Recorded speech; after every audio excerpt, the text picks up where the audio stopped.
Unacademy. Let's crack it.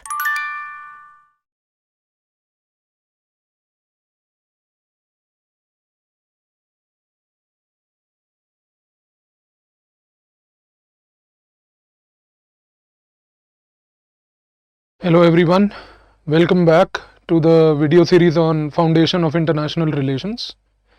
In the previous two videos we have understood certain major concepts which have been very crucial for the base of international relations as such. And as part of this video series we will continue to learn more concepts, and eventually in the end, the last video, by the time we reach there, we will also quickly recap the concepts which are there and the key words that have to be remembered. So therefore let us continue from where we left in the previous class. So in the previous time we talked about four concepts, more importantly the concept of conflict. How is it different from war? Base in international relations is a very important thing that we understood in the previous time, and more importantly also at the same time we understood how civil war is different from war. So keeping this in mind, let us proceed further and let us now come to more terms that we will have a look at.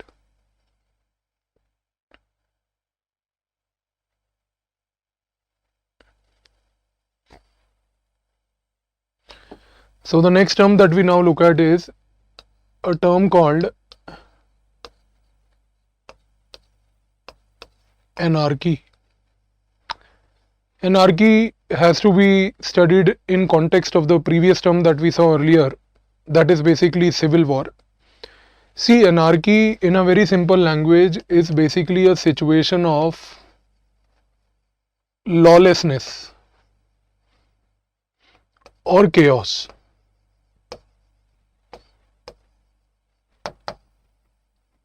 Anarchy is what in a simple language? A situation of lawlessness and chaos. You know, sometimes what happens in states is that some states witness a persistent form of lawlessness, and this lawlessness or chaos in a state can also be inspired by a civil war. See, in the previous video I told you that in a civil war what happens is that basically the political groups within the country try to fight to capture state power. Now when political groups try to fight to capture state power, there is violence. If the civil war continues for a very long period of time with no results, then it creates a situation of lawlessness and chaos, which can manifest in the long run as a situation of anarchy. Now, this is a very simplistic English meaning of the term anarchy or lawlessness. So one thing important here to be understood also at the same time is that when we talk about the term anarchy in international relations, anarchy may imply a situation where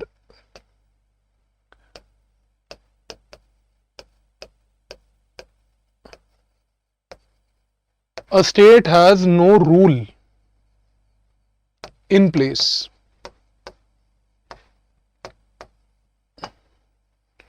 No rule in place. Such a situation can cause instability.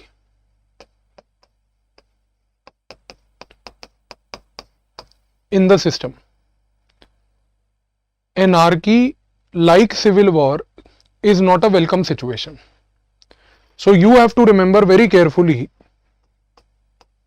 that both anarchy and civil war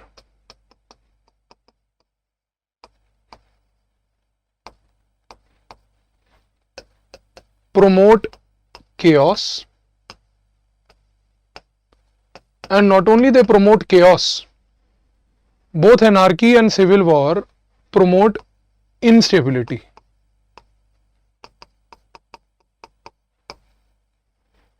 And because they promote instability, both are not conducive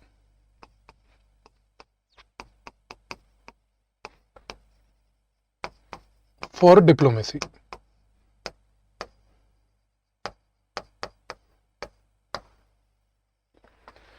Both are not conducive for diplomacy. So none of the conditions are welcome here. So we don't need to go into further depth, because otherwise the concept of anarchy has to be studied in more detail when we try to look at the concept of political science. And in the political science optional, the concept is studied in more depth with certain scholars and what their opinion is, and how anarchy in the international relation theory plays a role. So we don't need to go into all those things right now. Just keep the basics of the term in mind that we have told. Apart from anarchy, now the next most important term in international relation is a term called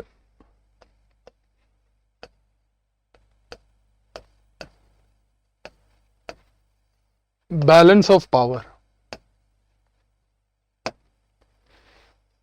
Sir, balance of power is one of the most important concepts of international relations. And to put it more simply, you have to remember that balance of power is basically a theory. And this theory has certain steps. What are the steps?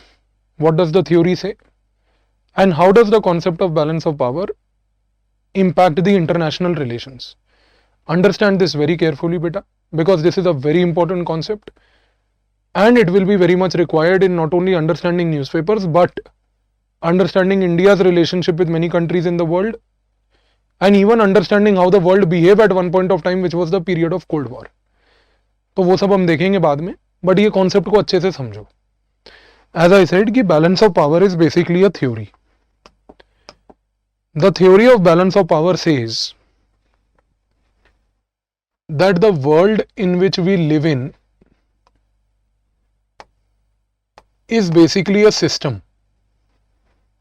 Let's say this is a world. The theory says that the world in which we live in is called a system. This is the point number one. Point number two of the theory is that in the system there are countries. Country A, country B, country C, etc. The world in which we live in is called a system. The system has various countries.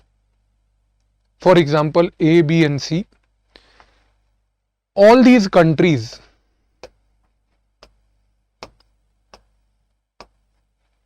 are right now in a state of equilibrium. All these countries are in a state of equilibrium. Equilibrium here means that all these countries in the system right now are stable.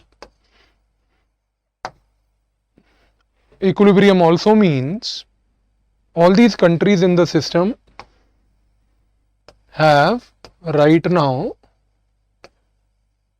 equal power. When we study political science optional, the concept of power has multiple meanings there, but we don't need to go into all that right now. We are understanding it from the GS perspective. So from a simplistic notion, please remember that all the countries enjoy equal power right now is the reason why they are all stable, and that has caused equilibrium in the system. ये आपको समझ के याद रखना है. ठीक है बेटा, आगे बढ़ते.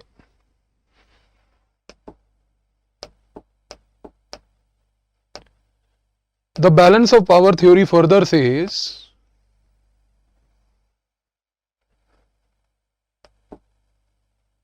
that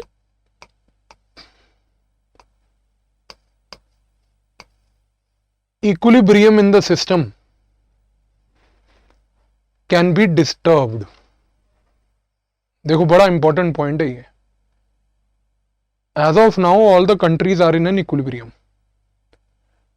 Equilibrium of the system can be disturbed. Equilibrium can be disturbed if any one country in the system becomes powerful.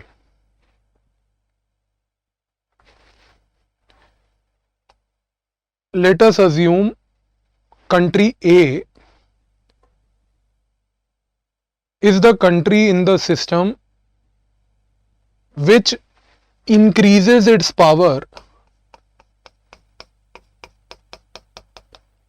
and becomes powerful. ठीक है?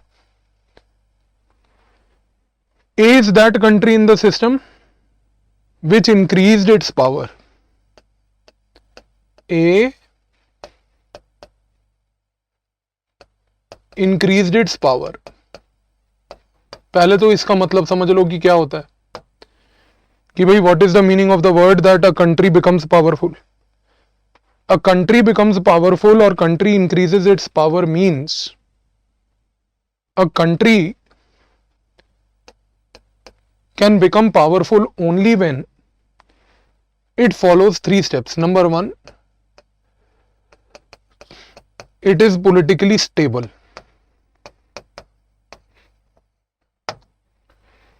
A country in the world can only become powerful or increase its own power when number 1, it is politically stable.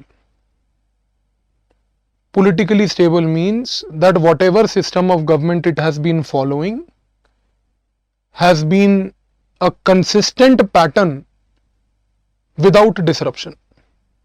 If a country is a democracy, then after frequent intervals the country is regularly holding democratic elections and democracy has become a stable feature of the state.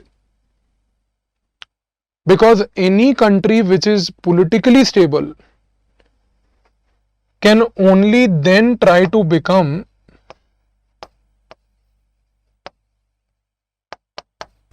economically strong.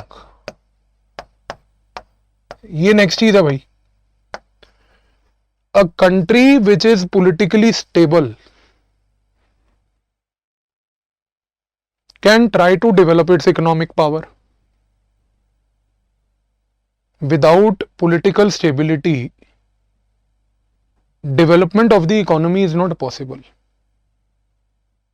For example, in many countries in Africa, the countries of Africa have a lot of resources, and because they have a lot of resources, those countries are still not able to develop their economic power. Why? Because they are not politically stable. So the inference that we are trying to make here is economic stability of a state is contingent upon or dependent upon political stability of the state. If the state is politically stable, it will naturally become economically strong. If the state becomes economically strong and develops economic power and develops a lot of money through economic power, then such a state is also bound to become militarily strong.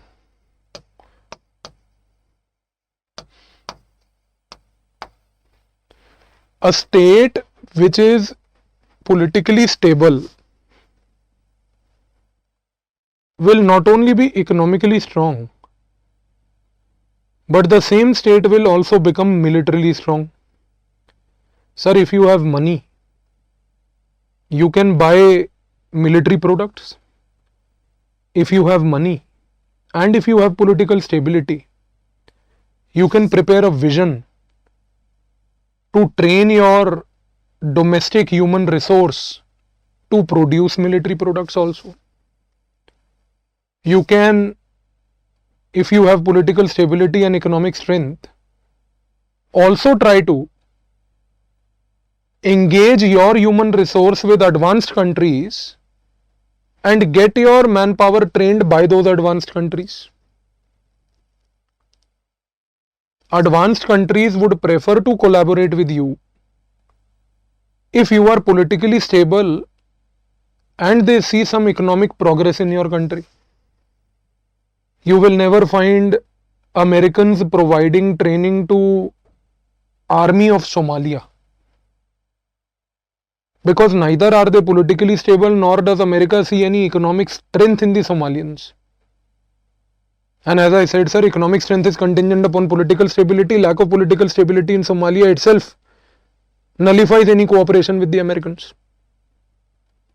If you are economically strong, it's very but natural that you will use the economic strength to develop military power. That military power that you may develop can either be through your indigenous military development, or that military power that you may develop could also be because of cooperation and engagement with other countries that possess military strength. Once you are politically stable, economically strong, and militarily strong, in short, you are powerful. Another important thing to remember is that there is no limit to power. You may be politically stable. Once you are politically stable, your economic strength will grow in perpetuity. आप समझ रहे हो इस चीज को? If you are politically stable, you can continuously develop plans and visions to become economically strong. And once you are gradually becoming economically strong, with that economic strength that you may possess, you may try to innovate your military capabilities. And while you are trying to innovate your military capabilities, you may become militarily strong also. Are you understanding, sir? That there is no limits or limitations placed upon economic and military growth. That is why Americans historically have been politically stable after the American Civil War. I mean, we don't need to go that back also. But if you look at the last 100 years, or even if not 100 years, at least the last 70 to 80 years, more certainly, Americans have been politically stable. Economically, they have constantly grown. With that economic growth, they have also become militarily strong. And because they are militarily strong, they possess the capability to undertake military innovations. And because they continuously do military innovations, they continuously become militarily strong. And you know, if they do constant military innovations and become militarily strong, the Americans have always remained disruptors. Disruptors means that they constantly keep on increasing their power. That is what the balance of power theory is saying. Ki one country in the system becomes powerful by increasing its power, by constantly becoming economically and militarily stronger day by day regularly. If a country increases its economic and military power and becomes powerful, it causes what is called as disequilibrium.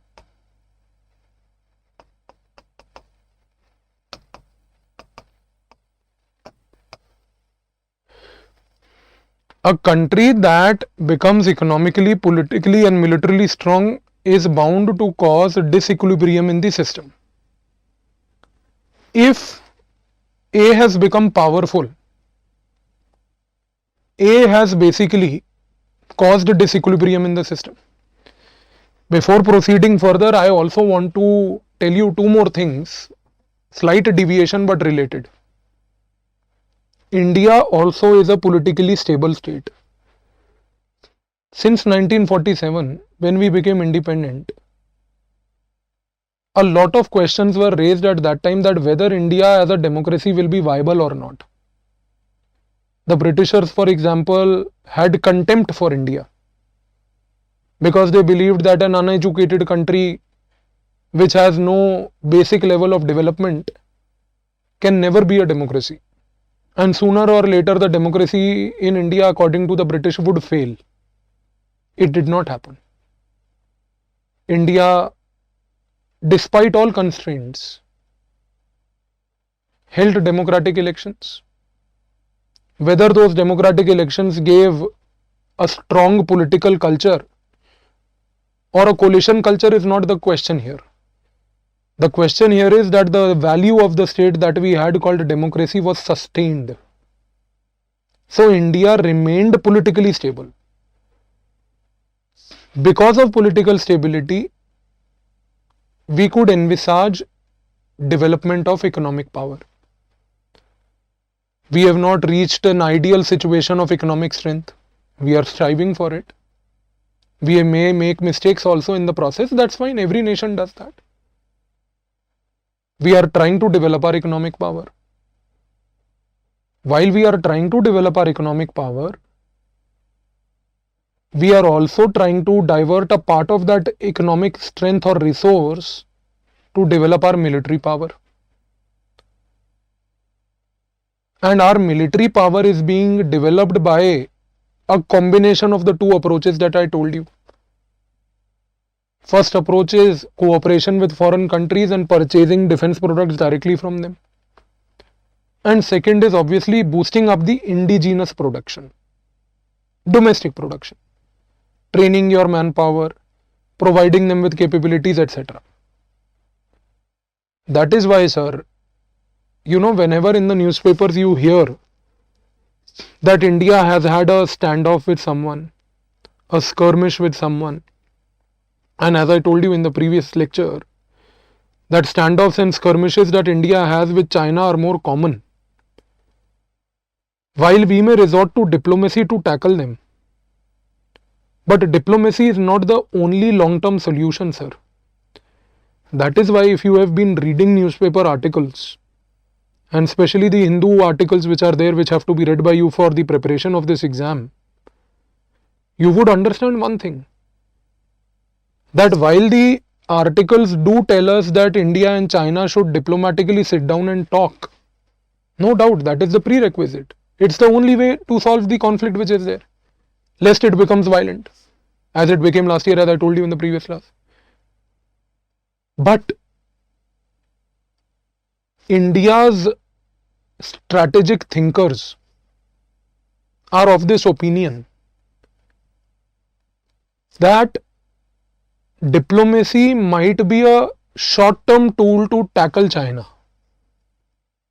The long-term strategy to tackle China for India is to become economically strong. That is the root underlying solution to this problem. The reason why the Chinese are able to trouble us is primarily because of this. Because the Chinese have economic power much more than that of India. Higher economic power has created a power differential. Power differential का मतलब है power का difference. They have more power economically than us. They know that India is relatively economically weaker. In contrast, in comparison to China. Comparison wise अगर देखा जाए तो ये बात तो आप एक्सेप्ट करोगे ना साहब कि चाइना की इकोनॉमी हमसे स्ट्रॉन्गर है. And see one more thing sir, that because the Chinese economy is stronger, look at these 3 steps. If you are economically strong, I told you what? That you will divert your economic resources to develop your military. Why will you do that? Sir, if you are economically strong, if you are economically prosperous, you know that other countries will not like that. Prosperity is not appreciated by everybody. Sometimes prosperity generates insecurity. A country which becomes economically strong is bound to generate insecurity. Number 1.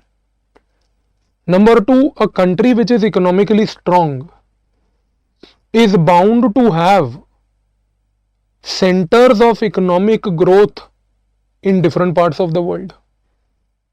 ये point बहुत important बोल रहा हूं मैं, ध्यान से समझ लो इसको बेटा. A country which is economically strong is bound to become economically strong because of presence of centers of economic power located in different parts of the world. Those centers of economic power could be centers from where you acquire resource, centers from where you sell the final product, either of it or both. दोबारा बोल रहा हूं, centers of economic power are abroad. Centers of economic power which are abroad have helped you to become economically strong.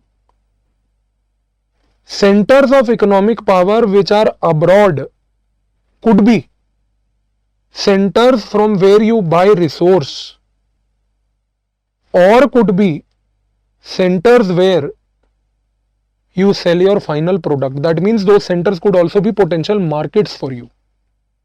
समझ रहे हो आप? China को अगर आप देखो sir, China is politically stable, authoritarian regime है, ठीक है, कोई बात नहीं. It is economically strong. How has it become economically strong?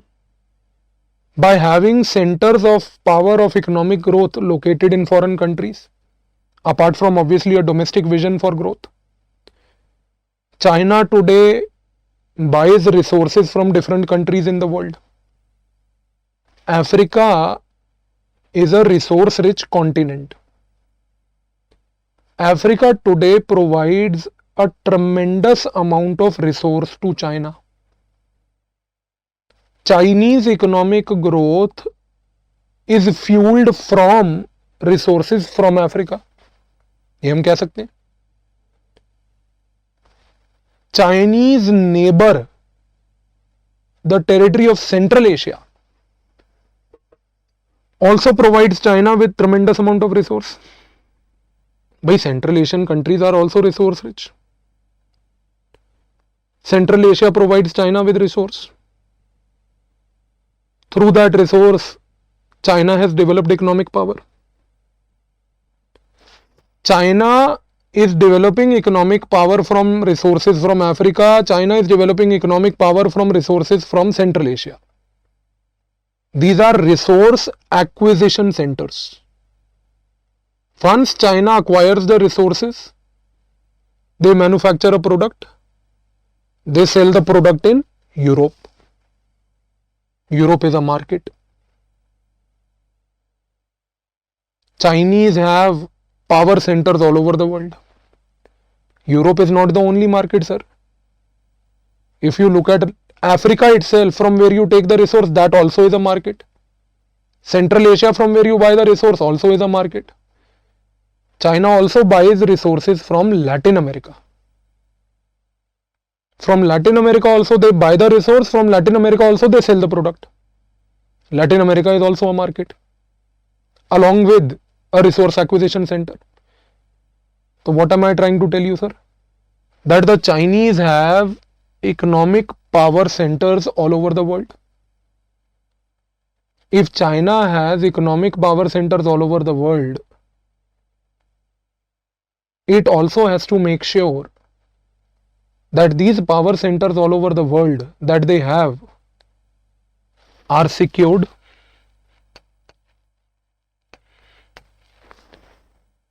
They have to be secured. Secured from whom? From my competitor.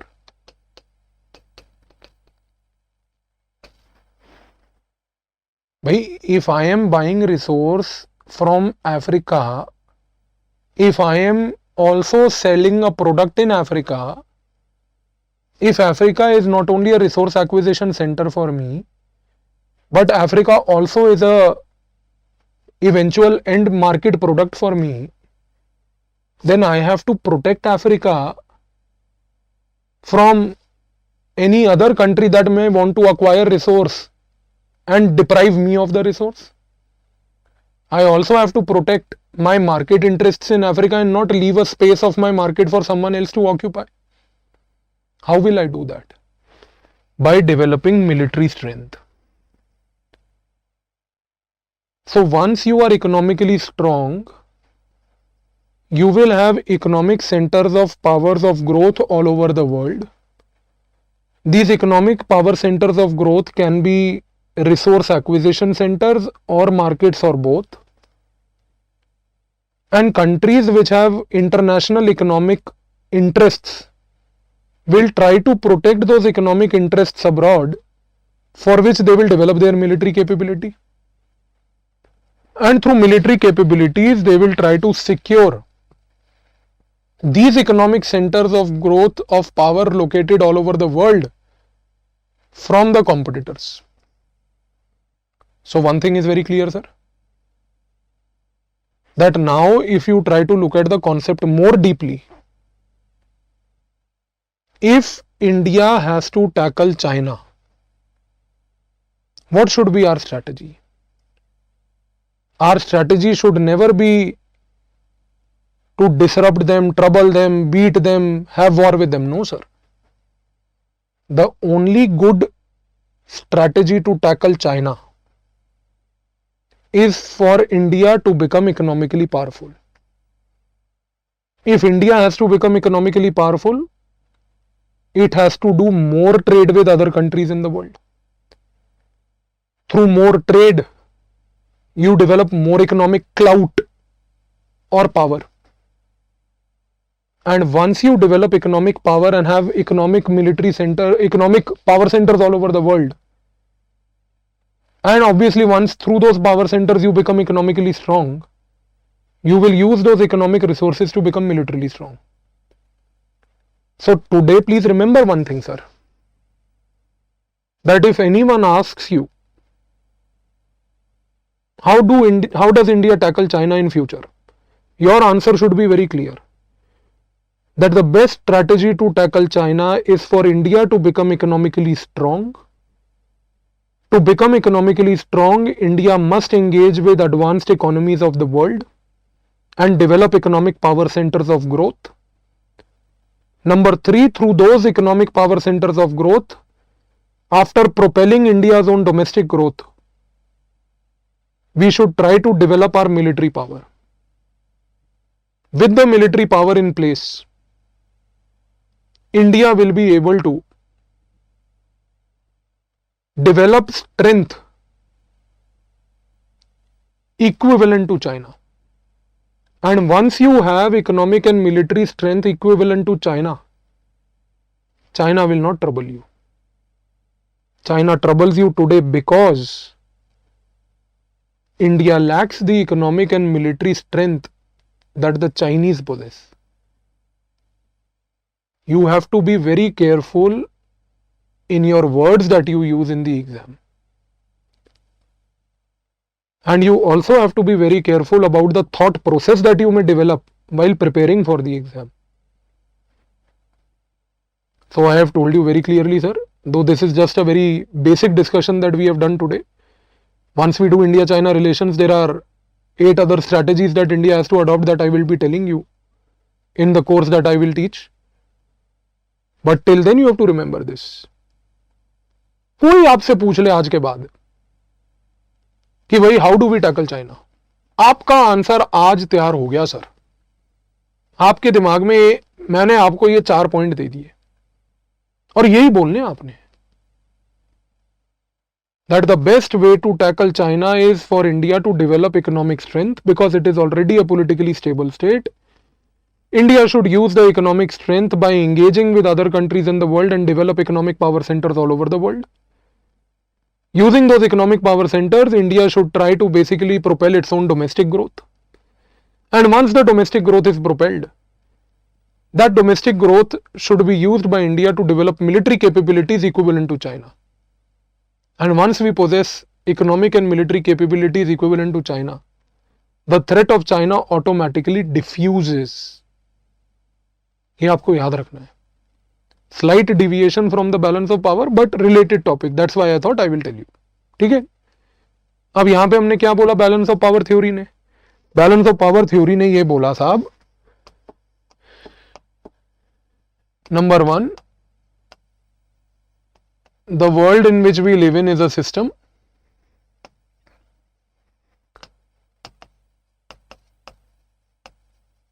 The system has multiple countries. Countries, as per the balance of power theory, are in a perfect equilibrium. That means they are stable and enjoy the capability of possessing equal power. Fourth point of the balance of power theory was one country in the system tries to increase its power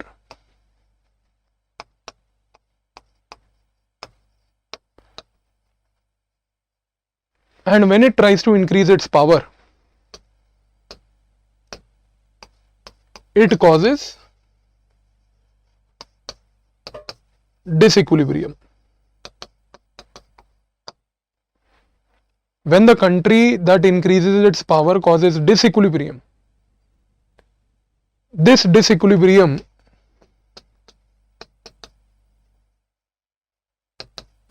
not only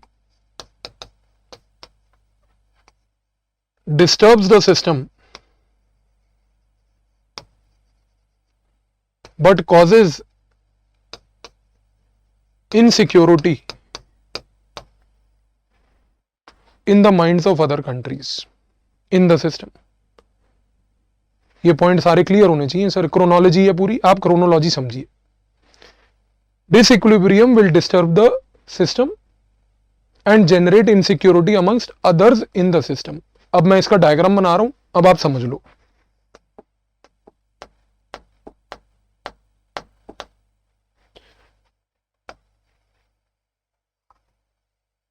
The world is a system. It has, let's assume, 3 countries. All of them were in a perfect equilibrium. One country in the system increased its power, became powerful. Let's assume country A increased its power, became powerful. When it became powerful, it became politically stable, economically strong, militarily strong. When it became politically, economically, militarily strong,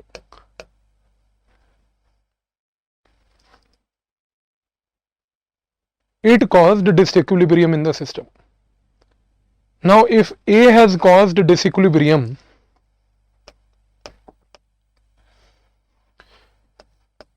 B, country B and country C are worried.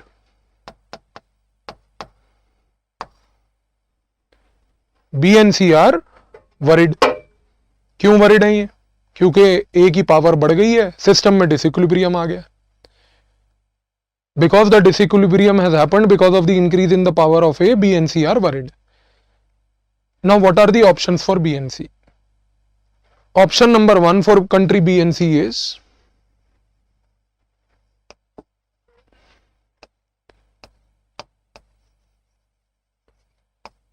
that they can increase their power. That is the first option. First option for B and C is that they can increase their power. But sir, for B and C to increase their power to reach the capability of A is a time taking process. And not only sir, it is a time taking process, but also at the same time, it is contingent upon other factors, that whether B and C have resources to grow, whether B and C are politically stable enough to grow, and whether B and C have the military strength to grow. One option obviously is that they can increase their power. If they also increase their power, then the power of B and C also becomes equivalent to A, and the system which is right now in disequilibrium comes back to equilibrium. समझ रहे हो? B और C की अगर power increase हो जाए और B की पावर और C की पावर A की पावर की तरह सेम हो जाए तो system is back in the equilibrium. One option is they can increase their power. Second option is more easier. What B and C can also do is to mitigate the threat of A, they can form an alliance.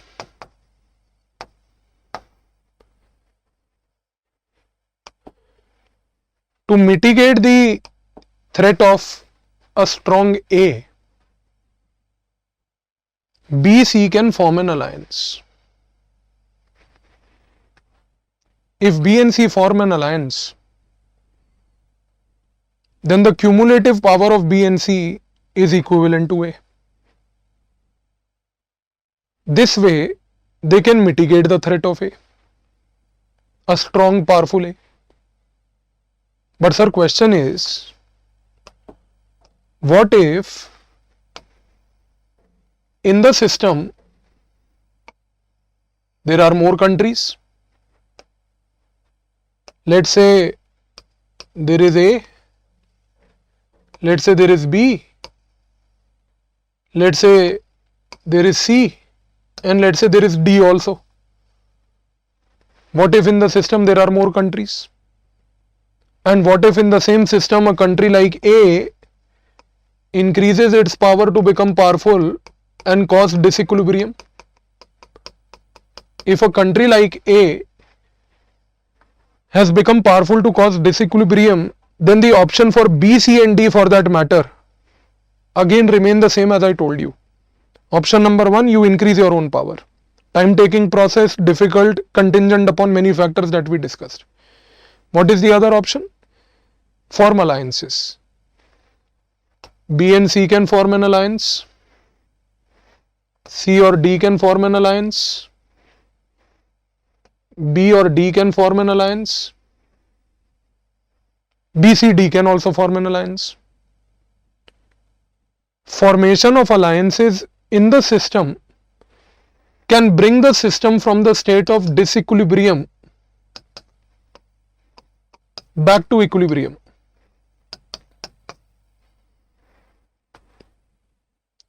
And once the equilibrium is maintained, the system enjoys balance of power. तो sir यहां पे फंडा बिल्कुल simple और clear है कि system should always have a balance of power. That means equal power. ये theory है साहब, प्रैक्टिकली पॉसिबल नहीं है, ये थ्योरी है. मैंने आपको पहले ही बोला balance of power is a theory in international relation. The theory says कि भाई if there is a disequilibrium caused, equilibrium has to be maintained, which can be maintained by alliance formation, which can be formed by or maintained by increasing individual power. Because disequilibrium will always have to be brought back to the equilibrium, and once you are at the equilibrium, you are enjoying balance of power. So balance of power is only possible through maintenance of equilibrium, which can be alliance formation or increasing your own power. ठीक है जी. So balance of power is a very important theory, sir. When we study the IR course in detail, at that time I will be teaching you the concepts related to Cold War and how India did its foreign policy in the Cold War, and that is the time we will apply this theory to practice. तो ये theory समझनी जरूरी थी साहब. So I hope the term balance of power is very clear to you, and I also hope that the slight deviation that we did in the concept of balance of power to see how India will mitigate China and what are the strategies that India need to adopt to manage the threat of China are also clear to you. So keep that in mind, sir. Because when you study the newspaper, you should always have a very broad mind. Don't have a narrow mindset, so that if you have a broad mind, you can always absorb more information. ठीक है जी? Let's go to the next term. The next term here is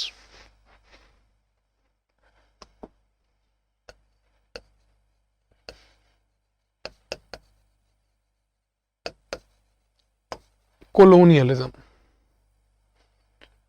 अब साहब what is colonialism? ये तो history का term है, but it has usage in IR also. Colonialism basically means a process where one country, let's say country A, tries to control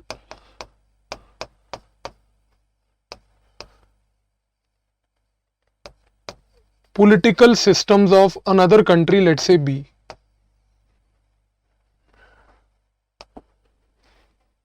Colonialism is a process where one country, let's assume country A, tries to control the political system of another country, let's say country B.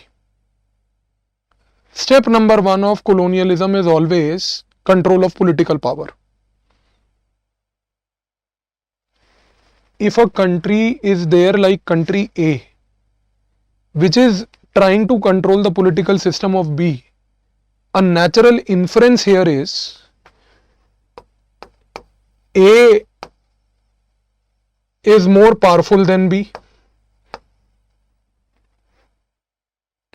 Sir, you will try to control political system of another country only if you have some strength, capability, power.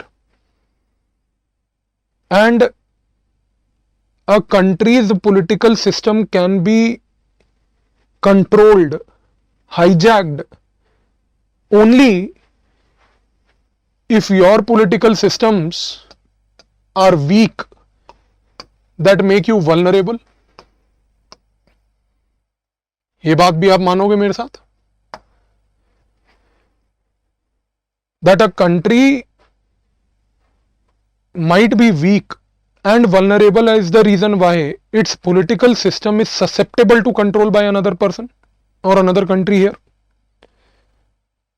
Once political system of a country is controlled, if A tries to control the political system of the country B, the next thing that A will try to do is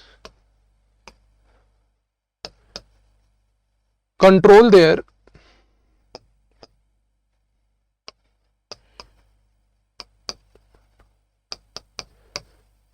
economic system. A will not only try to control the political system of B, but after controlling the political system of B, A will try to control its economic system. Because once A controls the economic system of B, A will be able to use the economy of B for its own advantage. A will be able to use the economic systems of B for its own advantage. You are able to use the economic systems of B for your own advantage because you have controlled their political system. And once the political and economic systems are in your control,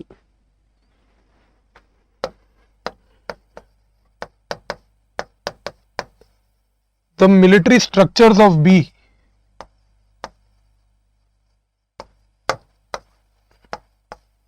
are controlled by A. Military structures are also controlled. Sir, once military structures are also controlled, if there is any opposition by the people of that country against A,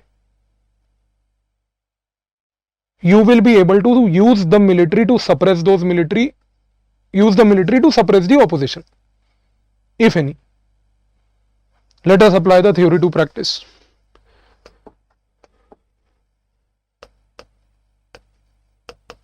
Britain is a powerful country. First thing that the British tried to do was to control the political system of India. The British tried to control the political system of India at a time, sir, when the political system of India was weak and when India's political system was vulnerable and susceptible to control by others. Our political system was weak when Mughal Empire in India was declining and disintegrating. The Mughal Empire in India remained very strong up till Aurangzeb. Aurangzeb died in 1707. After the death of Aurangzeb, The subsequent successive Mughal emperors were very weak emperors. They were weak because they had internal issues amongst themselves. They were weak because they never had internal cohesion to lead the country together. All these factors made the Mughals after Aurangzeb susceptible and vulnerable to be played with. And not only Mughals had problems amongst themselves, the Mughals also had problems with their governors. As a result of which many governors also left the Mughal empire and formed their own kingdoms. That is why we say that after the death of Aurangzeb, Mughal empire in India began to disintegrate and decline. Disintegrate पहले बोलते हैं क्योंकि टूटने लगा, cohesion नहीं था. फिर decline शुरू हुआ. When the decline began, India's political system became vulnerable. And a powerful country like Britain was able to play the game well. After the Battle of Plassey and Buxar, the British were able to acquire political control of India. And when the British were able to acquire political control of India, what was the next step of the British? The next step of the British was to control economic system of India.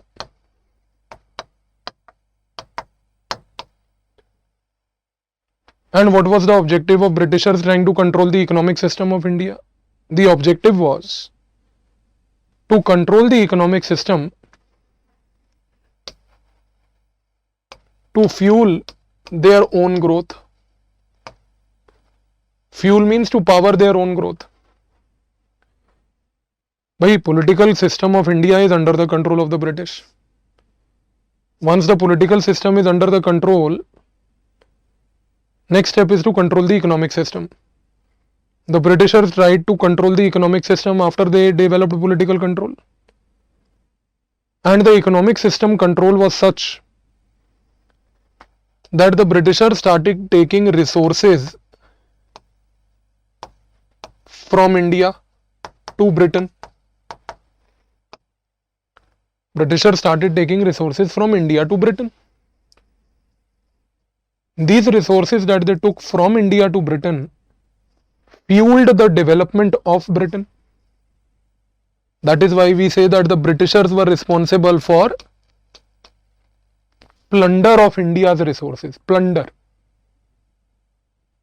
कि भाई they took our resources, developed themselves.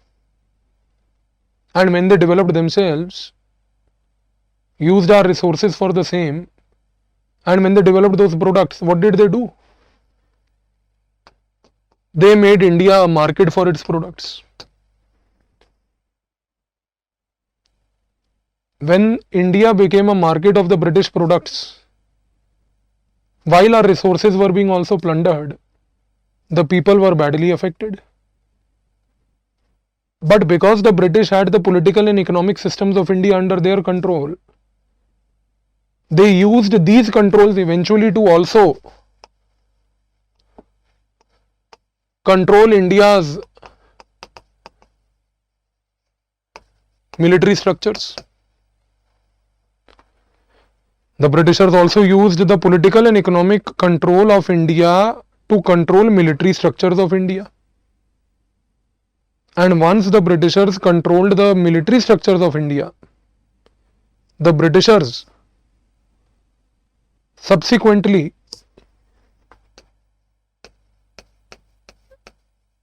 suppressed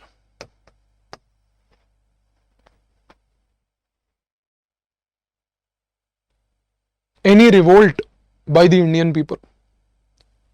When the Britishers tried to suppress any revolt, one thing became very clear, sir, that the British achieved the classical case of colonizing India. So in colonialism,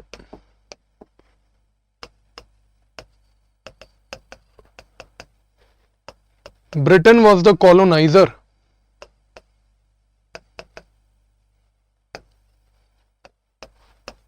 and India became the colony. Britain was the colonizer, India became the colony.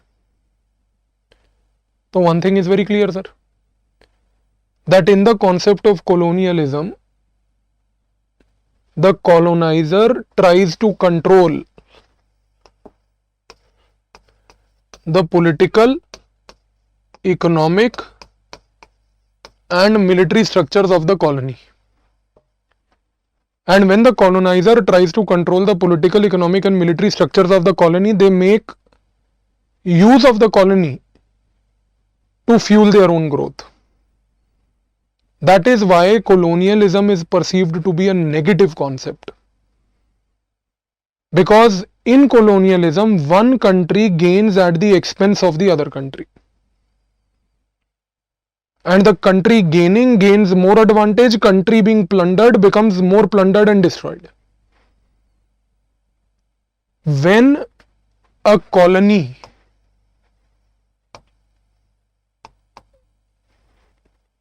tries to resent the colonizer's presence, when the colony tries to resent or oppose the presence of the colonizer, a movement of seeking decolonization begins.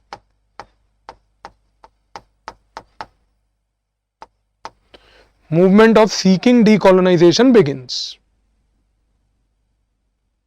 So one thing is very clear, sir. Colonizer will colonize the country, a colony. The colony will gradually resent. The resentment can be peaceful, it can be violent. In the case of India, it was peaceful. Gandhi's non-violence and satyagraha, which eventually paved way for India's decolonization. Once a country is decolonized, it gets liberated and acquires sovereign control over political, economic and military structures. Very important, sir.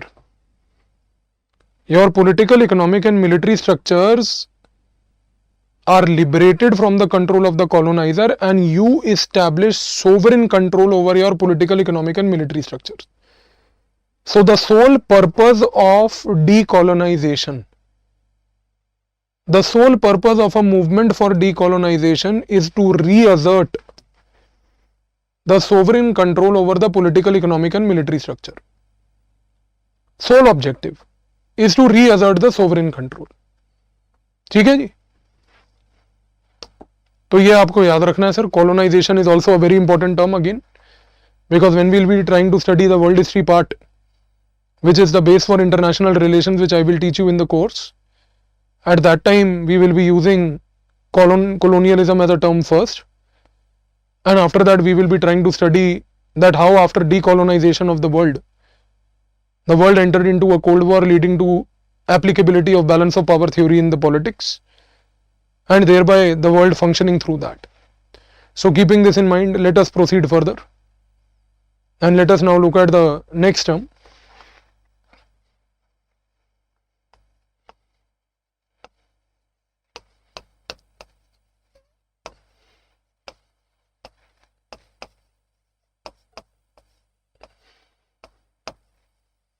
Concept of arms control.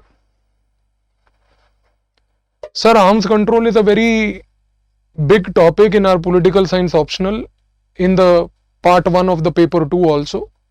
So when we discuss the optional, we will look at it more from the theoretical and practical perspective in depth. But here from the GS perspective, we'll try to look at it in a very brief manner, so that we are just aware about the basics of the terminology that we have to remember. Under the concept of arms control, the first thing you have to understand is a strategy called armament. Armament is basically a process where a country tries to increase its arms so that they can prevail over their adversary. Armament means increasing the number of arms that you may possess with you. Why increasing the number of arms matters is primarily because when you face a threat from somebody, the best way to mitigate the threat from somebody is to increase the number of armament.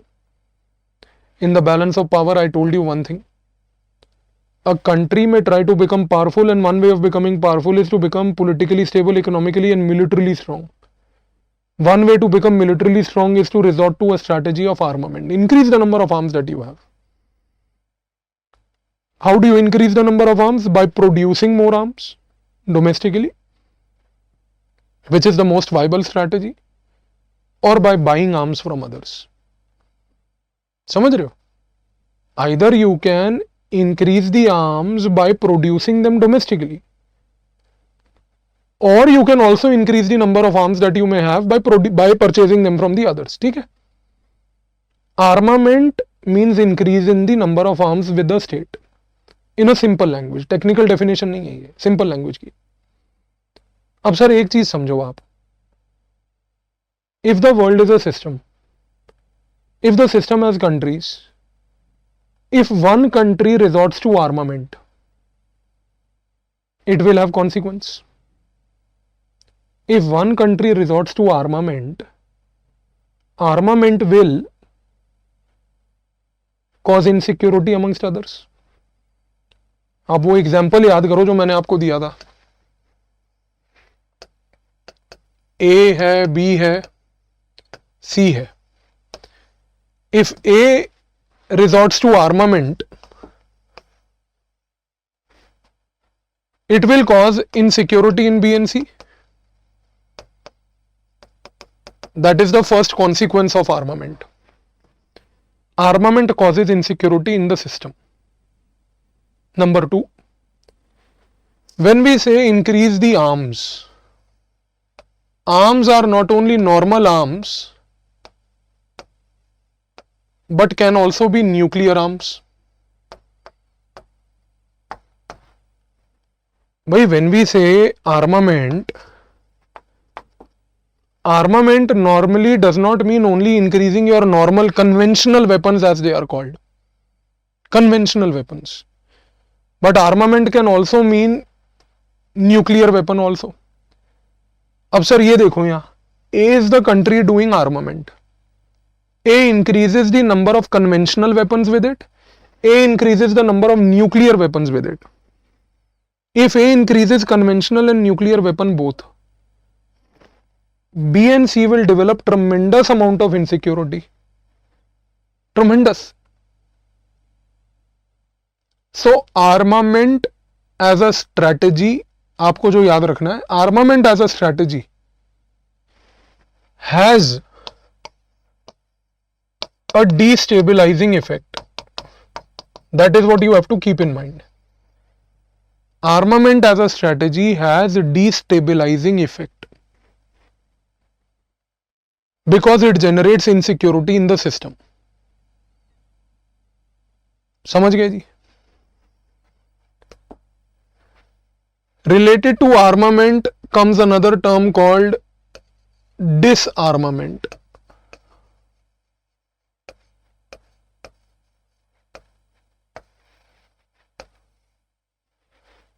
Disarmament.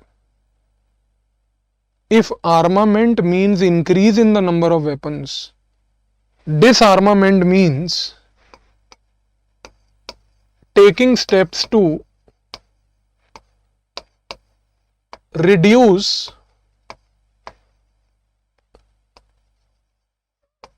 the weapons. The weapons can be conventional weapons. The weapons can be nuclear weapons. Disarmament is a strategy to reduce the weapons. Disarmament is a strategy where the reduction of weapons is not only conventional weapons but even nuclear weapons. Any strategy of disarmament will infuse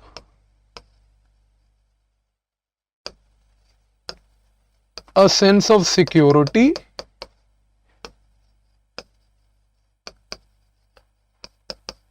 and stability. ये तो natural है. Any kind of strategy of disarmament will infuse a sense of security and stability. So if armament is destabilizing, disarmament is a stabilizing strategy. आप समझ रहे हो sir? Disarmament is a stabilizing force or a strategy. Sometimes what happens is countries do armament causes destabilization.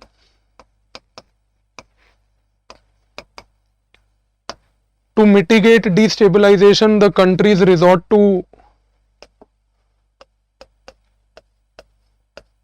disarmament.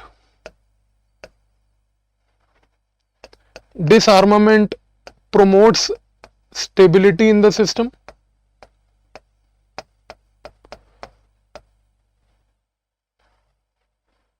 Disarmament promotes stability, but sometimes after doing disarmament also some amount of insecurity may remain, because not everyone may do disarmament in a similar way. ध्यान से समझो. Countries will do disarmament. ठीक है? 3 countries are there in the system, A, B and C. All of them do disarmament. Earlier all of them did armament. Now all of them decided to do disarmament to bring about some sense of stability. But not all the 3 A, B, C do disarmament in the similar fashion. मतलब not all the 3 A, B, C disarm proportionately. ध्यान से word समझ लो sir. All the 3 do not disarm proportionately. That means, in a simple language, if A had 10 conventional weapons and 10 nuclear weapons, B had also, let's say, 10 conventional, 10 nuclear weapons, and C also had the same. All the 3 decide to disarm. All the 3 do not disarm their conventional and nuclear weapons proportionately. Means ki, let's say, when A did disarmament, after doing disarmament, A kept 2 conventional weapons and 5 nuclear weapons. After doing disarmament, let's assume कि A disarmed 8 conventional weapons but kept only 2, while they disarmed 5 nuclear weapons but retained 5. Seeing this, B decided to keep 3 conventional weapons, 6 nuclear weapons.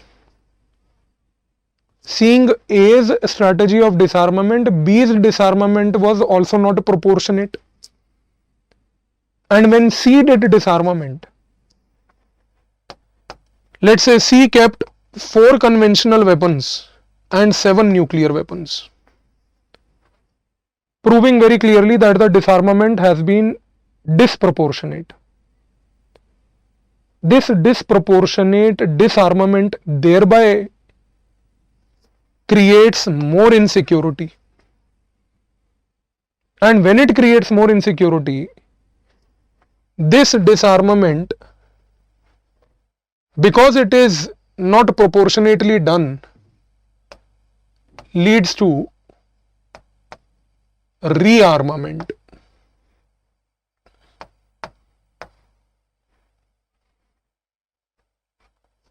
Sir, disarmament is only successful if it is proportionately done. If disarmament is not proportionately done, insecurity may prevail, thereby causing rearmament. Armament may lead to disarmament, but disproportionate disarmament may create a conducive condition for rearmament.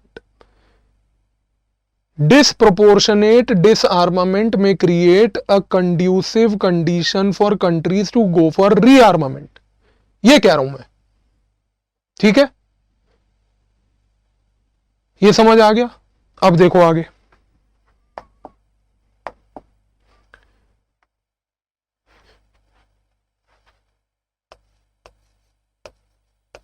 In case of nuclear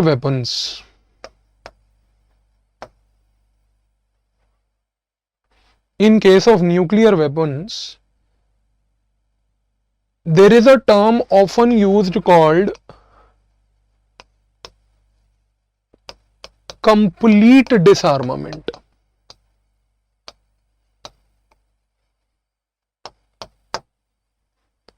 In case of nuclear weapons, there is a term called complete disarmament. क्या मतलब है इसका? Let's say there are 3 countries A, B and C. Let's say A has 10 nuclear weapons. B has 12 nuclear weapons. C has 8 nuclear weapons. This is just a hypothetical example. These are nuclear warheads with a country. B has the maximum nuclear warheads.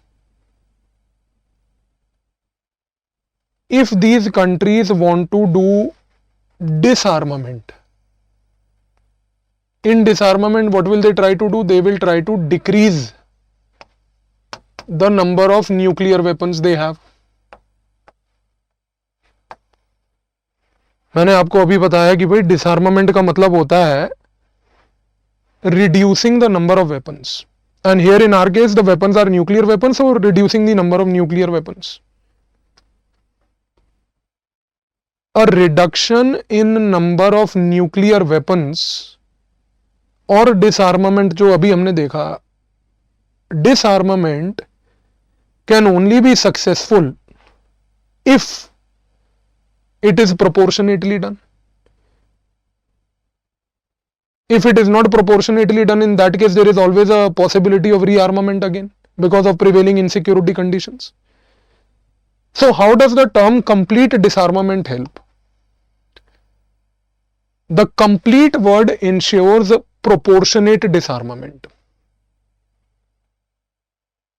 Complete disarmament means a strategy where you not only reduce the number of weapons, but you destroy all the weapons that you possess so that there is no insecurity left.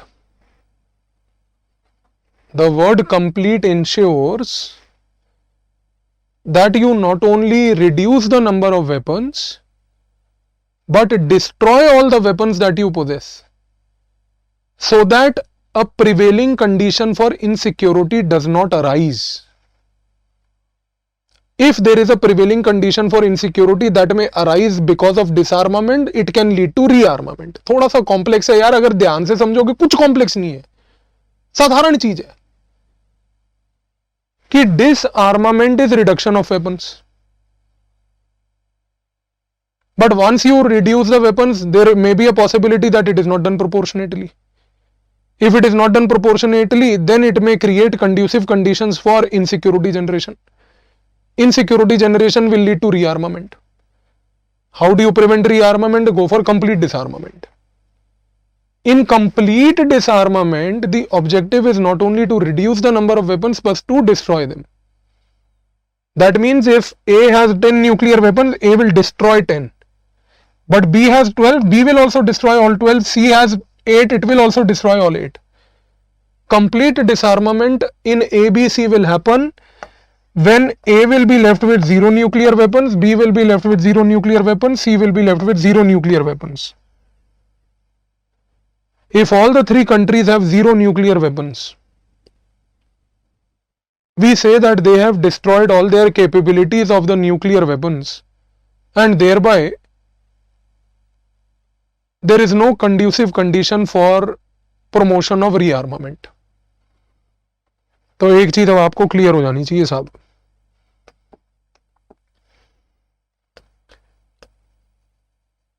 Armament by nature is destabilizing strategy.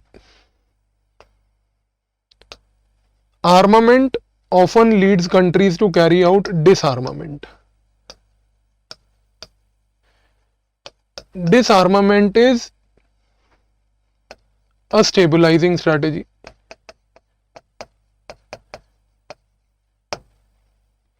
But there is a possibility that disarmament may not be proportionately done, as a result of which rearmament may occur. And rearmament may arise because of insecurities prevailing. Prevailing condition of insecurity may lead to rearmament. The best way to prevent rearmament is to go for complete disarmament.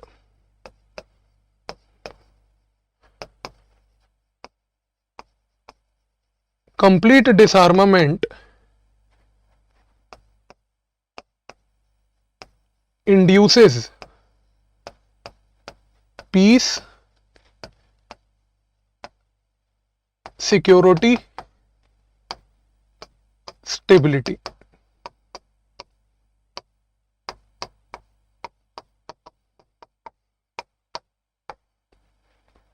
Complete disarmament induces peace, security and stability.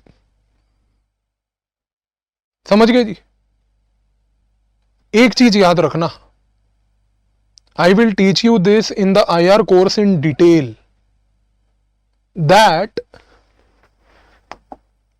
India stands for complete disarmament of nuclear weapons.